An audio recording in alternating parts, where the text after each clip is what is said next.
လုံးပဲမင်္ဂလာပါရှင်ဒီနေ့ကတော့ပိတ်ရက်လေးလည်းဖြစ်တယ်နားရက်လေးလည်းဖြစ်တယ်ကိုကအပြင်လေးထွက်ပြီးတော့မန်းလေးကျုံထဲကိုလာဖြစ်ပါတယ်ရှင်ဒီထဲမှာတော့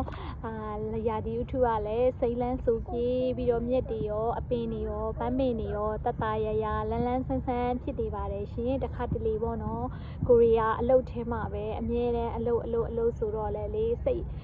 ကဖိအားတွေများပြီးတော့တဘာဝနဲ့ဝေးကွာနေတယ်ပေါ့နော်ဒီလိုအပြင်ကိုထွက်ပြီးတော့ရာသီဥတုနဲ့တဘာဝတရားကြီးနဲ့အနီးဆက်ဆုံးနေလိုက်တဲ့အချိန်မှာပေါ့နော်လူကလည်းရွှင်ပြီးတော့ပေါ့နော်လန်းလန်းဆန်းဆန်းလေးဖြစ်တာ energy တွေအများကြီးရတာပေါ့နော်ကိုကလုပ်ငန်းခွင်ထဲပြန်ရောက်တဲ့အချိန်မှာလည်းကိုကအမြဲတမ်းအတစ်လေးဖြည့်ပြီးတော့လန်းဆန်းပြီးတော့တက်ကြွနေသလိုခံစားရတယ်ပေါ့နော်အဲကြောင့်မလို့ကျွန်တော်တို့တွေကအလုပ်မဟုတ်ဘဲနဲ့တခါတလေပေါ့နော်တဘာဝတရားကြီးနဲ့အနီးဆက်ဆုံးနေလိုက်တဲ့အချိန်မှာတက်ကြွလန်းလန်းဆန်းဆန်းလေးဖြစ်လာတတ်ပါတယ်ရှင်